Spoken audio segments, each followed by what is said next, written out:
The moment my mother handed my husband a dusty portable speaker from her garage and called it our wedding entertainment, I knew she had never forgotten the difference between my sister and me. She had simply expected me to keep pretending I did not see it. 2 years earlier, she had spent more than $40,000 on my older sister's wedding. A live band, imported flowers, champagne walls, monogrammed napkins, and a 5-tier cake delivered in a refrigerated van. At my reception, the speaker died halfway through our first dance. My cousin smacked it twice, apologized, and held his phone over his head so we could finish dancing to music coming through one tiny screen. My mother watched from the front table and whispered, "A wedding is about love, Emily. You have always cared too much about how things look." 3 days later, I discovered she had used the money I gave her after my father died to pay for my sister's champagne wall, flowers, and honeymoon suite. Then, I learned she had hidden a letter from my father that changed who owned the family business, who controlled the rental properties, and who had been lying to me for almost 2 years. By Thanksgiving, my mother and sister were sitting beneath the chandelier in our childhood dining room telling relatives I had become greedy. I placed my father's letter beside the turkey and said, "No, I finally stopped paying for the privilege of being treated like less. My name is Emily Carter." I was 32 when this happened, and for most of my life I believed being dependable would eventually make my mother love me the way she loved my sister. My family lived in Richmond, Virginia, where my father, James Carter, had built a respected residential renovation company from one pickup truck and a toolbox he inherited from his own father. Carter and Stone restored old row houses, small apartment buildings, and historic storefronts. My father liked saving structures other people had already decided were too damaged to matter. "Most buildings do not need replacing," he used to say.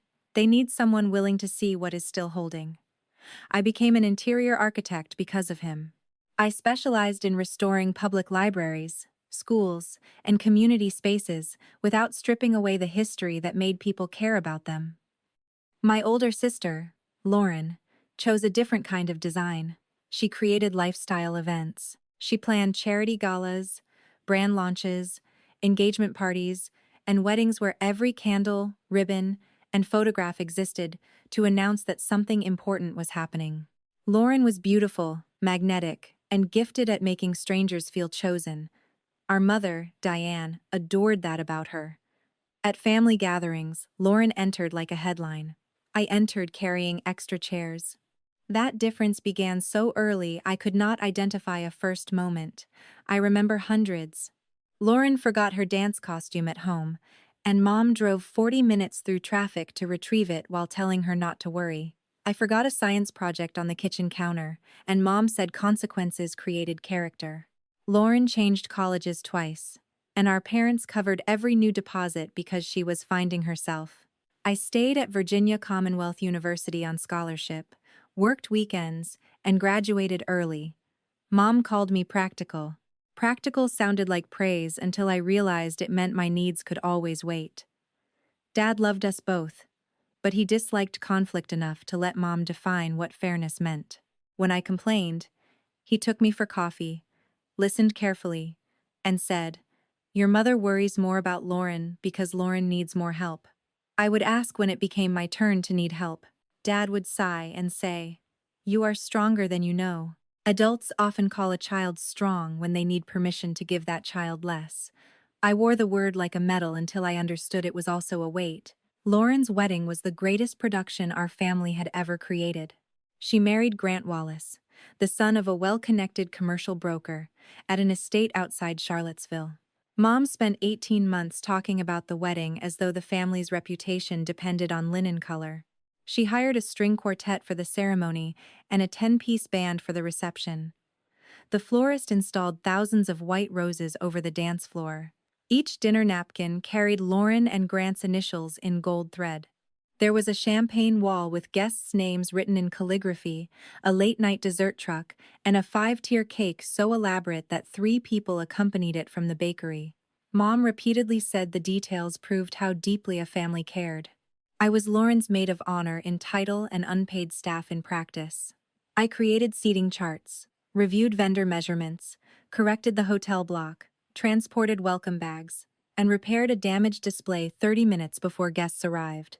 An hour before the ceremony, I fell on the loading ramp while carrying 2 boxes of place cards. My dress tore near the knee, and both palms opened against the concrete. A kitchen worker helped me stand. Through the service door, I saw Mom checking the aisle flowers. She looked directly at the blood on my hands and said, "Please do not make this another problem. Guests are arriving." I washed my hands in a staff restroom, covered the cuts with bandages, pinned the dress, and stood beside Lauren while she married. During dinner, Mom gave a speech praising Lauren's kindness, courage, beauty, and rare ability to make everyone around her feel important. "Lauren has always been the heart of this family," she said. Everyone applauded. Dad looked at me briefly, then lowered his eyes. I clapped too. I told myself brides deserved praise on their wedding day. I did not ask what daughters deserved on every other day.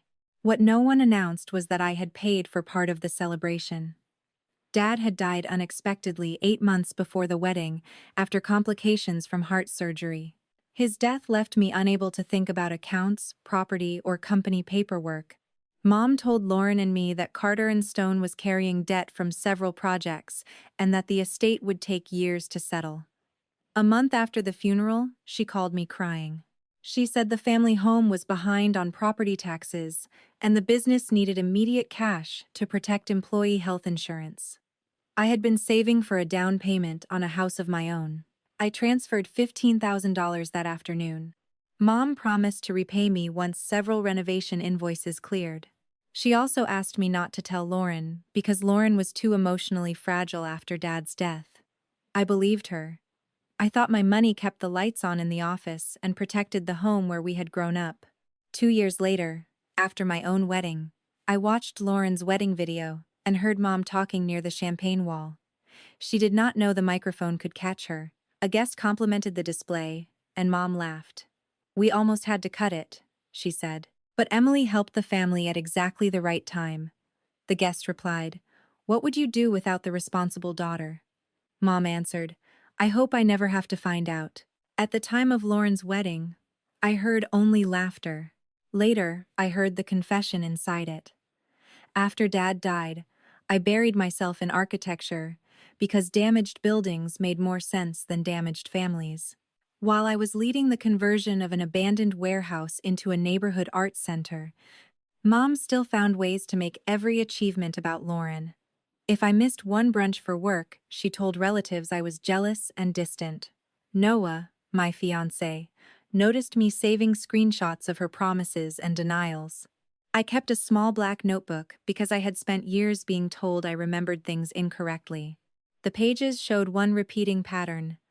Mom praised me for being strong whenever she wanted money, labor, or silence, then called me selfish the moment I asked for anything in return. 6 months before my wedding, Mom called me 3 times during a project meeting. I assumed there was an emergency and stepped into the hallway. "Lauren is in trouble," she said. "Is she safe?" "She is overwhelmed." That meant no one was injured. Lauren and Grant had extended their honeymoon, upgraded apartments, leased a luxury SUV, and bought furniture they could not afford. Lauren had reduced her event planning hours to build a lifestyle page that produced almost no income. "I told her you could send $1,200 each month until they recover," Mom said. I thought I had misheard. "You told her what?" "Only temporarily. 6 months, maybe 8. You promised my income without asking me?" "Emily, you are stable. Lauren is scared. I am paying for my wedding and saving for a home." Mom sighed as though my plans were decorative. "Your wedding does not need to become a competition. You promised $10,000 toward it." I never promised a number. I opened my messages and read her exact words. "We gave your sister a beautiful wedding and will do the same for you. I can commit 10,000. Love, Mom." Her voice changed. "You save old messages?" "When people deny making promises. That is unhealthy. So is rewriting them." Then she said something she had never admitted directly. "The entire family contributed to Lauren's wedding. Your father left resources. You gave me money. I used what was available." I stood alone in a fluorescent hallway while coworkers moved behind the glass wall. My $15,000 was for property taxes and employee insurance. It all came from the same family pool. It came from my house fund. Lauren's wedding brought happiness to everyone. Must you turn every loving gesture into accounting? I asked how much of my transfer had paid wedding vendors. Mom called me dramatic and ended the call. That evening, I reopened invoices she had once emailed because she wanted me to verify totals. Several deposits appeared within days of my transfer. $5,000 to the florist, $3,200 to the band, $1,800 to the champagne display, and $2,600 to the custom linen company. My money had not protected the house. It had funded the celebration where Mom told me not to bleed near the guests. When I called back, she declined and texted, "Calm down before you say something that damages this family permanently." Noah read the message over my shoulder. "The truth does not damage a family," he said. "It shows where the damage already is." The next morning, Mom contacted him privately. She said grief had made me obsessive and asked him to encourage me to stop keeping score. Noah showed me the message without replying. That was when my anger turned cold. Mom was not simply denying events. She was preparing people to doubt me before I spoke. I moved my savings to a different bank, changed every wedding password, and stopped sharing financial details. I also refused the monthly payments for Lauren. Her response arrived through the family group chat. "It is hard learning that some people only support you when it is convenient." Mom added a broken heart emoji. I said nothing. Silence had protected them for years. Now I used it to protect myself long enough to think. Noah and I planned a modest wedding in a converted greenhouse outside Richmond. We wanted good food, meaningful music, and the people we loved. Mom repeatedly promised to handle something important, then chose the entertainment because it would cost her nothing. 2 weeks before the wedding, she withdrew every financial promise, saying Lauren faced eviction. She even suggested we reduce our dinner menu so she would not feel guilty attending. We paid the balances ourselves. When our wedding day arrived, my cousin Ben carried a dusty Bluetooth speaker into the greenhouse. One corner was cracked. The charging cord had been secured with electrical tape. "Your mom said this was all set," he whispered. He looked embarrassed enough that I did not blame him. The speaker worked through dinner, then died halfway through our first dance. Noah and I were moving beneath string lights when the music stopped. Guests went quiet. Ben slapped the speaker, apologized, and played the song from his phone. He held it over his head while we finished dancing. Noah started laughing first. I laughed too because the alternative was crying in front of everyone. Several guests lifted their own phones to increase the sound.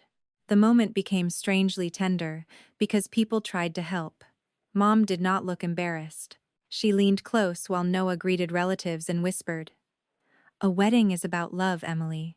You have always cared too much about appearances." I stared at her pearl earrings and remembered her arguing for 3 weeks over the gold thread used on Lauren's napkins because people notice effort.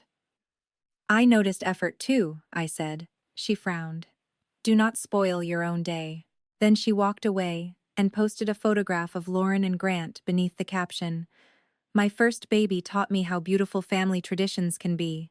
There was no photograph of my first dance. 3 days later, Noah returned to school. I sat alone at our dining table with wedding invoices spread over sketches for the small house we hoped to build. We had paid every balance ourselves, but the expense delayed our plans by nearly a year. I watched Lauren's wedding video because I wanted to prove to myself that the difference had not been as large as it felt. That was when I heard Mom's champagne wall confession. At 2:17 that afternoon, Walter Green, Dad's longtime accountant and business partner, called and asked me to come to Carter and Stone without telling Mom. In Dad's old office, he placed a sealed envelope in front of me and showed me the truth Mom had hidden. The company was not collapsing. Dad had cleared most debts before his surgery. Mom had been left the family home and comfortable monthly income. Lauren had received a separate career fund. Dad had given me controlling ownership of Carter and Stone's rental portfolio, including a 6-unit Church Hill property. his voting interest in the company, and a savings account of $210,000. Mom had signed for letters meant for me and answered an old email pretending I was too emotionally fragile to participate. She had then moved company reserves into accounts she controlled. Some money covered valid expenses, but thousands went to Lauren's venue, flowers, band, custom linens, champagne display, and honeymoon suite. My $15,000 had been deposited into the same account before several of those payments. Lauren had also received monthly marketing payments despite producing no contract, campaign, or report. I opened Dad's letter. He admitted that he had stayed quiet while Mom favored Lauren because conflict made him uncomfortable. I told myself peace protected the family, he wrote. It protected me and left you carrying the cost. He said he had left me control because I understood stewardship, not because I deserved more love. Do not use this to punish them, he wrote. Use it to stop being punished for having boundaries. When I could speak, I asked what had to happen next. Walter said control of the rental portfolio and company accounts could transfer immediately. Mom would retain her home and personal income, but she could no longer authorize company spending. The business would need a full review to separate valid expenses from family withdrawals. Walter began describing paperwork, but I stopped him. Can this happen without turning my life into a courtroom? Yes, if Diane and Lauren cooperate. And if they do not? Then the records still control the money. You do not need to fight publicly to stop future withdrawals. That was enough. I did not want revenge performed through legal speeches. I wanted the bleeding to stop. I told Walter to transfer control, freeze family consulting payments, and pay legitimate company expenses only. I also asked him to ensure no tenant, employee, or vendor was harmed by the change. On the sidewalk outside, I opened a second envelope Dad had instructed Walter to give me after I made my decision. It contained 2 sentences. Being strong does not mean remaining available to people who benefit from your pain. Build something better, Em. That evening, I asked Mom and Lauren to meet at the family house for dinner the following Sunday. Mom sounded relieved. The following Sunday, Lauren and Mom met me at the family house. Noah waited nearby because I had learned not to enter important family confrontations without a witness. Mom tried to create normality with roast chicken and questions about our honeymoon. Lauren smiled and said her own wedding had been almost perfect. I placed Dad's letter, the asset summary, and the spending report beside my plate. The room changed immediately. Mom said Walter had no right to contact me and claimed Dad had been confused. Lauren stared at the property list and asked why Mom had told her everything would be divided equally. I showed them the certified letters Mom had signed and the message falsely claiming I wanted her to manage my inheritance. Mom called that protection. I called it concealment. Then I showed Lauren the payments. Company money to her venue, flowers, music, linens, and monthly consulting checks, plus my savings entering the account before the champagne and honeymoon charges. Mom insisted all money belonged to the family. No, I said. It belonged to the business and to me. Lauren accused me of jealousy. For the first time, the word sounded powerless. Jealousy wants what someone else owns, I told her. I want both of you to stop taking what is mine. Mom said Lauren needed encouragement, while I had always been independent. Then she used the sentence that had excused everything since childhood. You are the strong one, I answered. I am tired of being strong because my pain is convenient. I told them the practical changes. Carter and Stone would pay employees, property repairs, taxes, and legitimate vendors.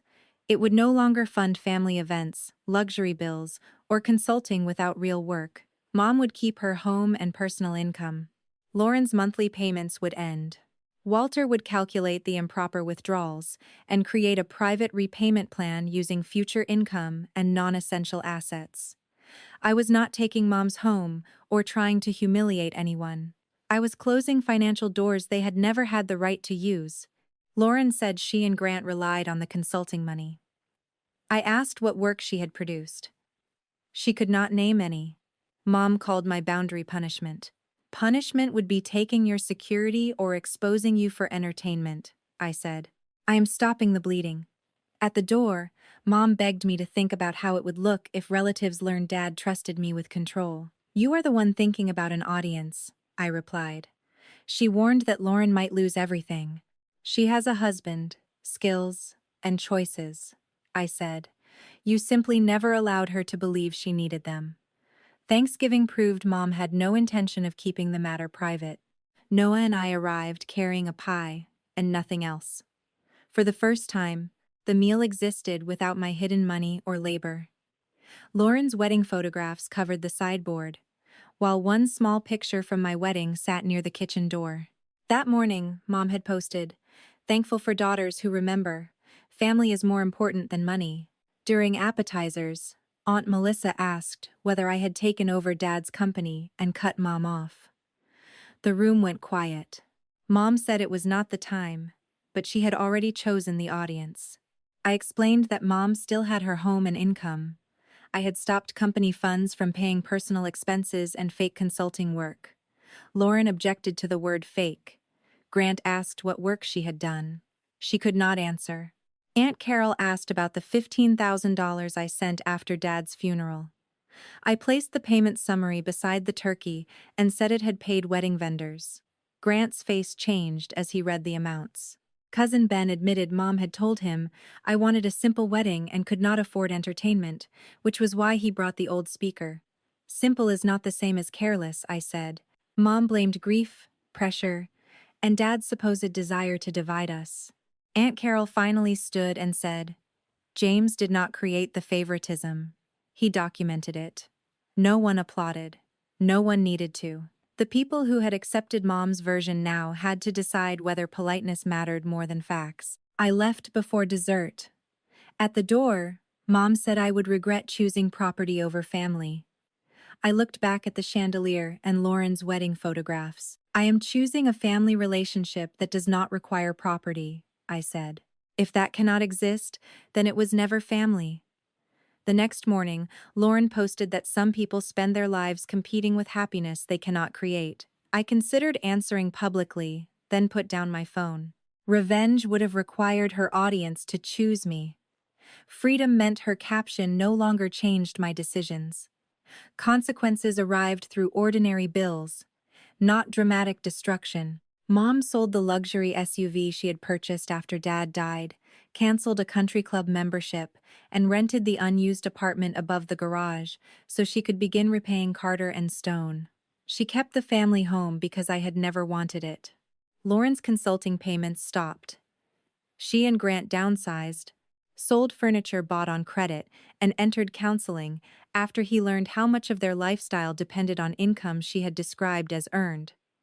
Carter and Stone stabilized quickly once personal withdrawals ended. I kept Dad's employees, repaired the Church Hill building, and refused Mom's plan to force out longtime tenants with extreme rent increases. Noah and I converted the empty ground floor space into affordable studios for designers, teachers, and craftspeople. One room became an after-school music studio. We built a long shared table from salvaged wood, taken from one of Dad's restoration projects. Mom's first apology was a voicemail filled with explanations. I did not answer. Months later, she wrote, "I called you independent whenever I wanted permission not to care for you. Lauren's need made me feel important. Your competence made you safe to disappoint. I hid your father's letter because it proved he saw what I refused to see. There was no request attached, so I called her."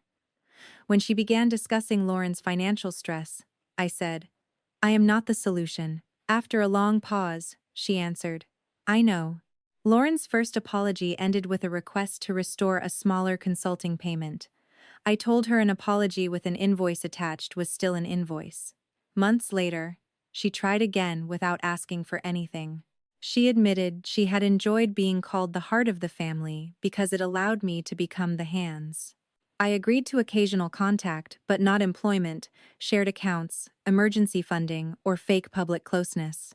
"What are we then?" she asked. "Related," I said. "Trust takes longer." The next Thanksgiving, Noah and I did not return to the house beneath the chandelier. We hosted dinner in the new studio after the last music lesson ended. The table was mismatched.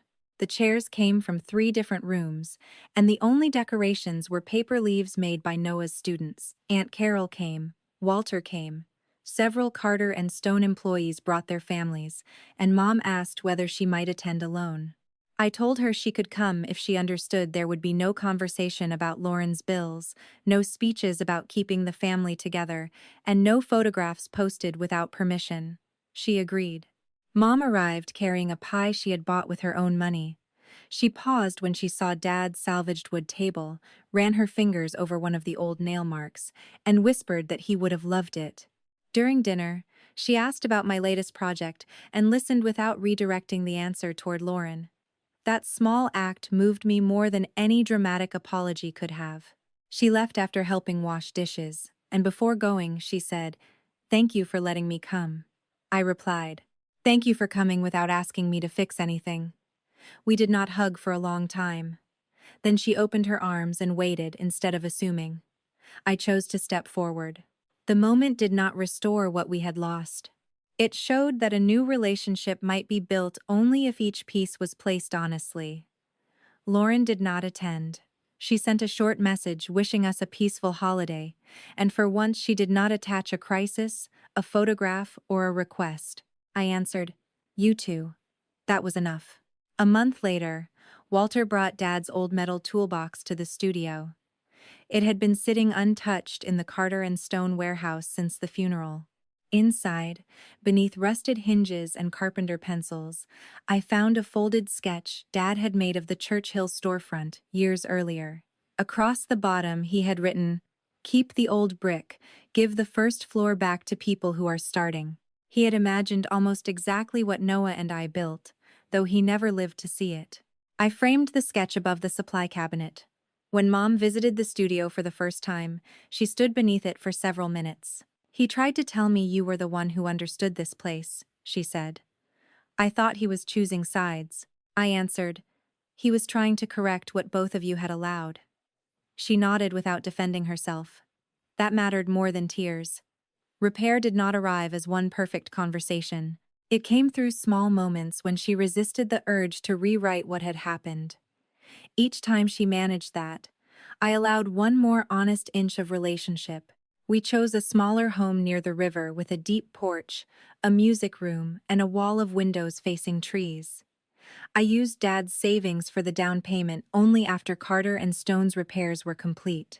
On our first anniversary, Noah gave me a small wooden box containing the phone he had used when the wedding speaker died. "We finished the dance anyway," he said. I laughed until I cried. The broken speaker remained with Mom until she mailed it to me without a note. I placed it on a shelf in my studio beside a photograph of Noah holding his phone above our heads while guests sang along. The object no longer represented how little effort Mom believed I deserved. It represented the moment strangers and friends filled the silence she had created. Our wedding had not been ruined. It had revealed who helped when something failed. Dad once told me restoration was not about pretending damage never happened. It was about making the structure honest again. My family did not return to what it had been. That version depended on Mom controlling the story, Lauren receiving without questions, Dad avoiding conflict, and me paying the hidden costs. We became something smaller. Mom and I meet for lunch every few months. She asks before giving advice. She pays her own bill. Sometimes she listens through my entire answer about work. Lauren and I exchange birthday messages and occasional calls.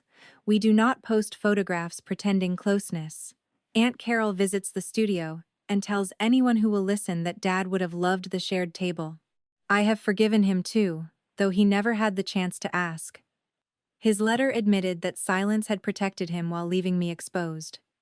The property and savings helped me financially, but the most important inheritance was his willingness to tell the truth after a lifetime of avoiding it. I used to think strength meant carrying everything without becoming bitter. Now I believe strength means recognizing which burdens never belong to you. Generosity is beautiful only when it remains a choice. Family support becomes exploitation when one person is expected to give, another is encouraged to receive, and any objection is called jealousy. My mother did not spend more on Lauren's wedding because flowers mattered more than music.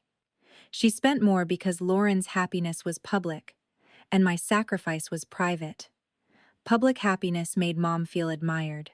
Private sacrifice cost her nothing as long as I remained silent. I stopped being silent, but I did not become cruel.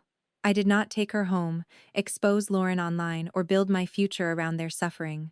I ended financial access, corrected the records, protected the business, and allowed adults to face bills created by their own choices.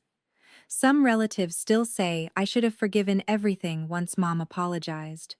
I did forgive her enough to release the need for punishment. I did not forgive her into controlling my money again. Forgiveness is not a debit card. It does not restore account access, employment, authority, or trust. Those things require evidence over time, and sometimes they never return. The greatest change is that I no longer need Mom to admit the difference between Lauren's wedding and mine. I do not need Lauren to confess that she enjoyed being favored. Their understanding no longer determines whether my experience was real. I know what happened. Noah knows. The records know. The building Dad left me stands on repaired foundations, filled with people creating work that belongs to them. When I sit at the long table in the studio and hear music lessons through the wall, I think about the moment our first dance stopped. Mom believed silence would embarrass me. Instead, people raised their phones, sang the melody, and carried us through the song. That is the image I keep. Not the dead speaker, not the champagne wall, not Lauren beneath imported roses. I remember looking at Noah while the room sang badly around us, and realizing I was marrying someone who did not need perfection to stay beside me. So tell me honestly, if your mother secretly used your savings and your late father's business to fund your favored sister's lavish wedding, then treated your own wedding like an inconvenience, would a sincere apology ever restore the relationship? Or would you forgive her from a distance and permanently close every financial door?